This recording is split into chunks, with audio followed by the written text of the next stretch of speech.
3 coisas que eu queria saber antes de ser mãe e que teriam me salvado. Meu nome é Paulinha Gilbert, eu sou psicóloga da terapia cognitiva comportamental e sou mãe do Theo. E o meu objetivo aqui nesse canal é compartilhar esses conhecimentos de psicologia que mudaram a minha vida e trazer também mais sobre a maternidade e o que me ajudou a me tornar uma mãe melhor e mais feliz com a minha maternidade também. Então já aproveita para se inscrever aqui no canal e curtir esse vídeo porque isso me ajuda demais. A primeira coisa que eu queria que alguém tivesse me contado é que antes eu achava que ser uma boa mãe era aquela mãe que não reclamava, que não sentia cansaço, que estava sempre feliz, sempre muito grata. Eu lembro direitinho quando eu estava lá na maternidade com o Theo e eu estava simplesmente exausta depois de um parto. E ele estava chorando, eu não sabia o que fazer. E aquilo ali começou a me incomodar demais, porque eu estava me sentindo muito exausta. E ao mesmo tempo que eu estava feliz, eu também tava ali precisando de descanso, eu também tava reclamando, sabe? Meu Deus, por que essa criança tá chorando? E aquele negócio me deu um desconforto enorme, porque eu pensava que eu já não estava sendo boa mãe. Como se um pré-requisito de ser uma boa mãe é estar o tempo inteiro bem. Porque como esse sempre foi o meu sonho, na minha cabeça, quando a gente tem um sonho realizado, a gente tá sempre bem, sempre feliz, sempre contente. E é muito engraçado, porque como psicóloga, eu sabia que isso não era verdade. Que pelo contrário,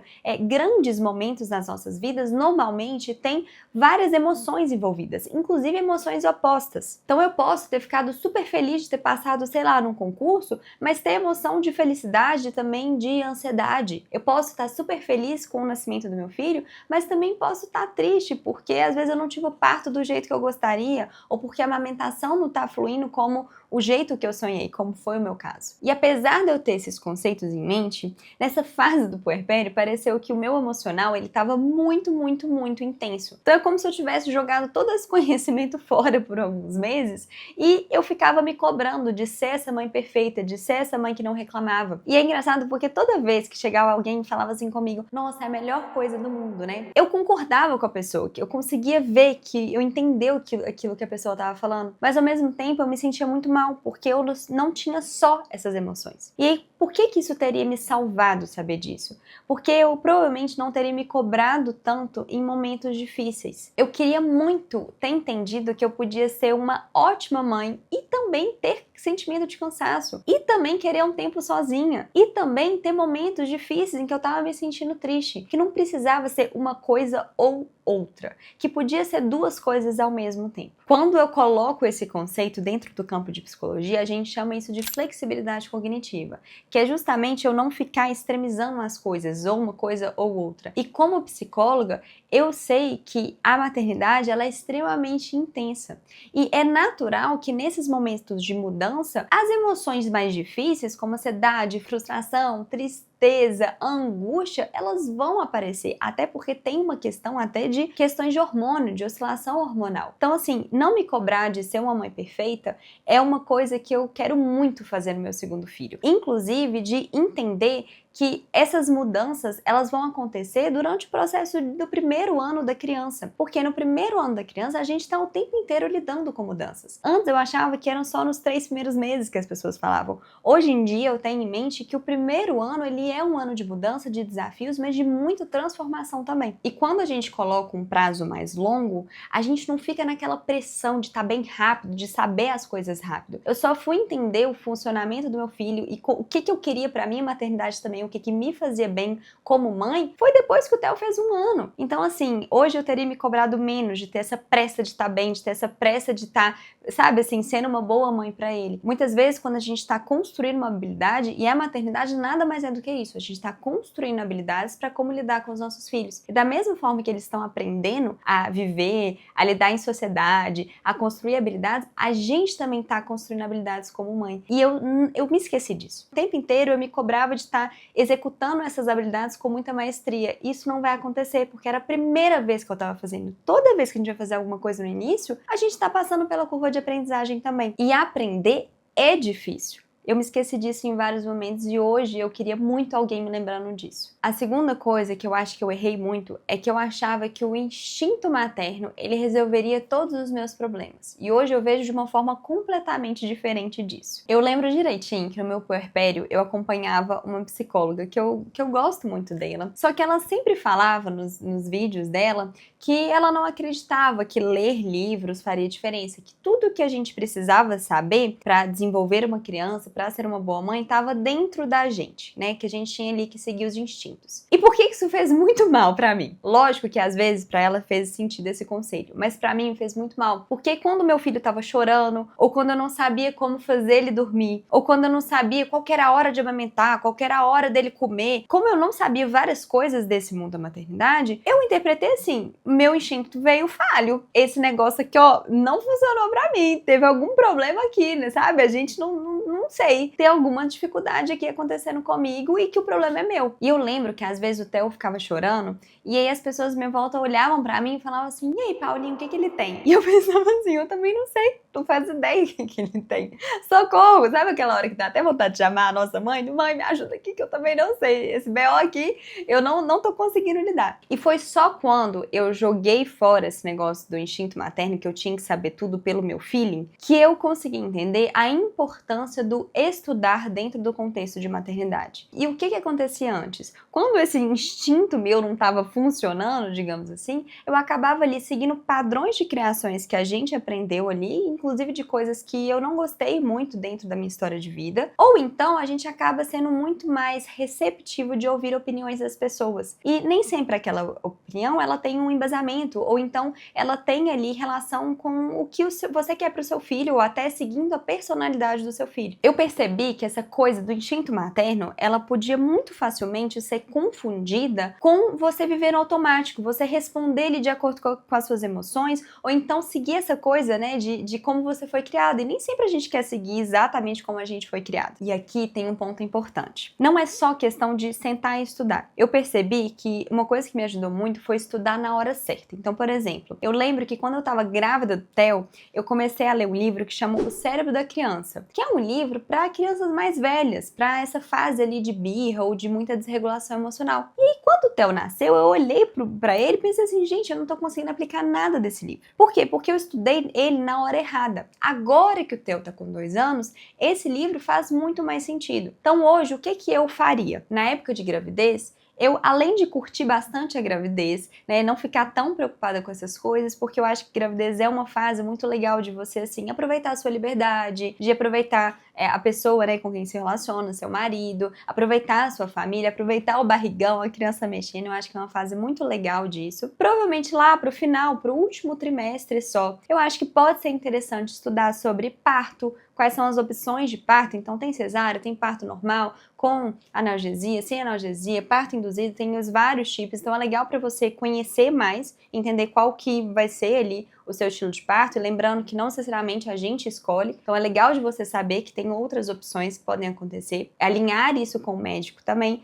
e provavelmente eu entenderia um pouquinho mais sobre a amamentação. Para mim, a amamentação, ela só funcionou muito vivendo na prática, porque eu tive várias questões para amamentar, inclusive eu posso fazer um vídeo sobre isso aqui. Mas pode ser interessante também, pelo menos, entender ali um pouquinho do básico da amamentação. Além disso, uma coisa que pode valer a pena é estudar sobre sono infantil. Mas isso provavelmente funcionou para mim de estudar depois que o Theo nasceu. Eu cheguei a estudar antes, mas eu confesso que eu não entendi nada também, porque eu não consegui entender esses ciclos de sono de criança, porque eu não estava vivendo aquilo ali na prática. Então foi só depois que o meu filho nasceu que eu comecei a compreender mais e conseguir aplicar essas dicas ali sobre sono infantil. E aí eu só estudaria sobre introdução alimentar lá para os 5, 6 meses, que é quando a gente realmente consegue aplicar. Eu acho que a questão legal do estudo é a gente ter o conhecimento e já conseguir aplicar esse conhecimento, senão fica informação pela informação. Isso não ajuda ninguém de verdade. E a terceira coisa que eu queria saber é que eu não deveria guiar a minha maternidade, as minhas escolhas,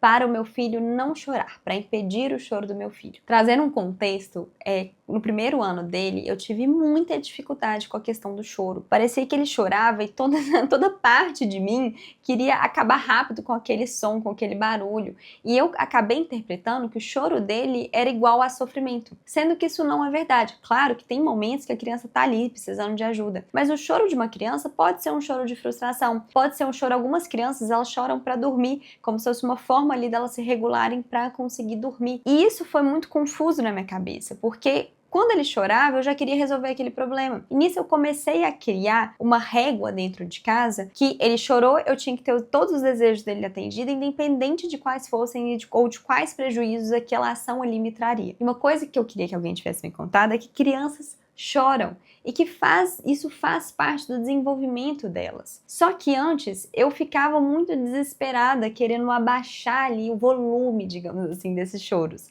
E eu mesma não estava tolerando as emoções do meu filho. E conduzir a vida e a criação tentando fazer essa criança não chorar, eu, inclusive, não ia fazer com que ele aprendesse a lidar com as emoções, que esse é um grande problema que eu vejo, inclusive, dentro do consultório, como se o choro fosse um grande problema. Isso não é verdade. Então, eu comecei a parar de olhar o choro como uma grande questão e comecei a me perguntar assim, por que ele tá chorando? E quando eu me perguntava isso, eu me permitia pausar. Em vez de correr e fazer o meu impulso ali, que era querer dar tudo ali para ele não chorar, era tentar olhar o por trás. Por que aquilo ali estava acontecendo? O que eu podia fazer, mas esperar antes de correr para fazer, sabe? Ter mais calma. Inclusive, essa é uma dica quando a gente fala de sono infantil, porque às vezes a criança faz e a gente já corre lá para ver a criança, já pega a criança e já interrompe o ciclo da criança. E às vezes a criança ela tá precisando de um tempo ali para ela se regular. E a gente não deixa isso acontecer. Eu não deixava isso acontecer com meu filho. Ter a linha de raciocínio que eu não tinha que impedir o choro do meu filho me ajudou em vários aspectos, inclusive a olhar muito mais para minha família como um todo,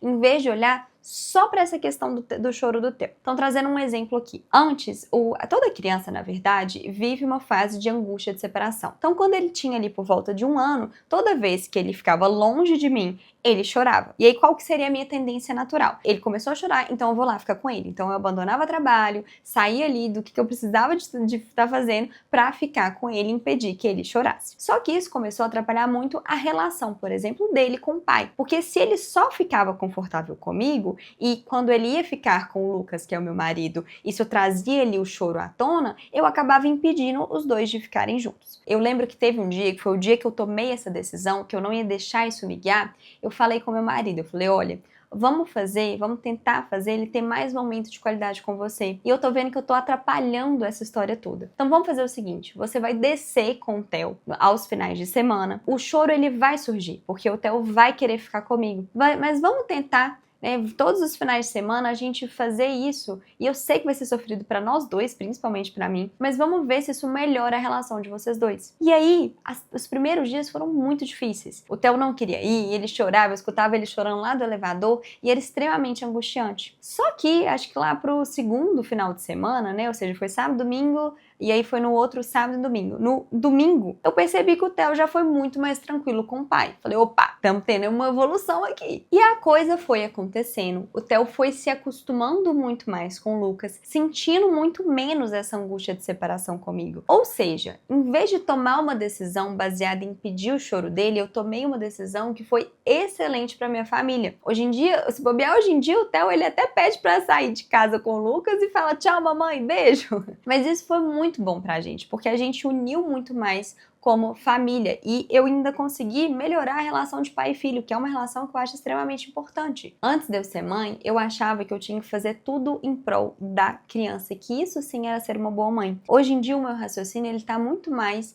no que vai ser bom para nossa família como um todo. Então, em vez de considerar só o que vai ser bom pro Theo, eu penso em todas as partes, inclusive em mim. Antes eu acho que eu não pensava em mim em hora nenhuma. Isso me fez muito mal. Quando eu fui amamentar, eu amamentei até os 7 meses. Só que foi uma amamentação extremamente difícil, em que eu senti muita dor, eu tive vários problemas para amamentar, mas mesmo assim eu continuei. Só que quando deu 7 meses do Theo, eu lembro que meu marido ele olhou para mim e falou, Paulinha, para de amamentar, você já não tá gostando, já tá interferindo na sua relação com o Theo, você já tá tendo um vínculo muito ruim com essa coisa da amamentação. E eu lembro que eu me senti muito mal, porque eu pensava assim, não, mas eu tenho que fazer o que é bom para o Theo. E aí o Lucas falou, não, Paulinha, a gente tem que fazer o que é bom pra nossa família, e pra nossa família o melhor vai ser isso. E eu tomei essa decisão com o coração na mão, mas realmente hoje, olhando pra trás, sem as emoções tão intensas, eu percebo que realmente foi o melhor pra nossa família. Então eu queria que alguém tivesse me contado isso antes, que eu não precisava de fazer uma coisa só pelo bem da criança, que é mais saudável olhar para todo mundo ali na equação, para toda a família, e aí sim tomar uma decisão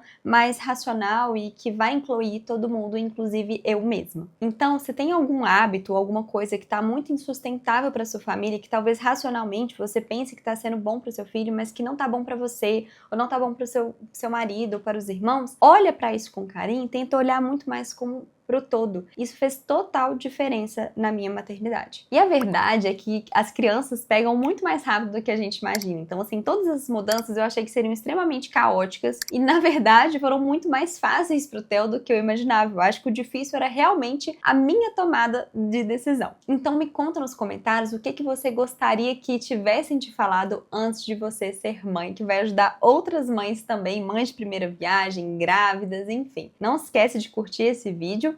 Um beijo, até o próximo!